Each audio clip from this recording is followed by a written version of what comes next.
வெள்ளியம்பல திருக்கூத்தாடிய படலம். தடாதகை பிராட்டியாரை மணந்துகொண்ட சிவபெருமான் சுந்தரபாண்டியன் என்ற பெயரில் மதுரை மாநகரத்தை ஆட்சி செய்தார்.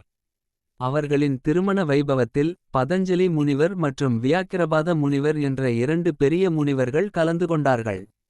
இந்த முனிவர்கள் சிவபெருமானிடம், சுவாமி, நீங்கள் பொதுவாக சிதம்பரத்தில் பொன்னம்பலம் ஆடும் அற்புத திருநடனத்தை எங்களின் மதுரை நகரத்திலும் வெள்ளியம்பலம் ஒருமுறை ஆடிக்காட்ட வேண்டும் என்று பணிவுடன் வேண்டினார்கள்.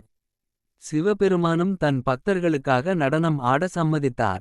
உடனே மதுரை மீனாட்சி அம்மன் கோவிலில் ஒரு பிரகாசமான வெள்ளியம்பலம் வெள்ளி மேடை உருவானது. அங்கே சிவபெருமான் ஆனந்த நடனம் ஆடத் தொடங்கினார்.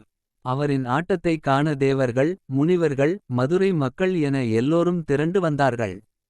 திருமால் மத்தளம் வாசிக்க, நந்திதேவர் ஒலி எழுப்ப, சிவபெருமான் தமது ஒரு காலை தூக்கி ஒரு காலை ஊன்றி மிக அழகாக திருநடனம் புரிந்தார். இதுதான் சந்தியா தாண்டவம் என்று சொல்லப்படும் நடனம்.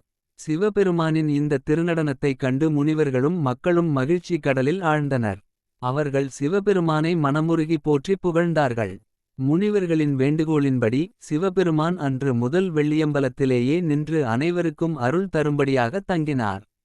அதனால் மதுரை மீனாட்சி கோவிலில் உள்ள நடராஜர் சன்னதி வெள்ளியம்பலம் என்று அழைக்கப்படுகிறது.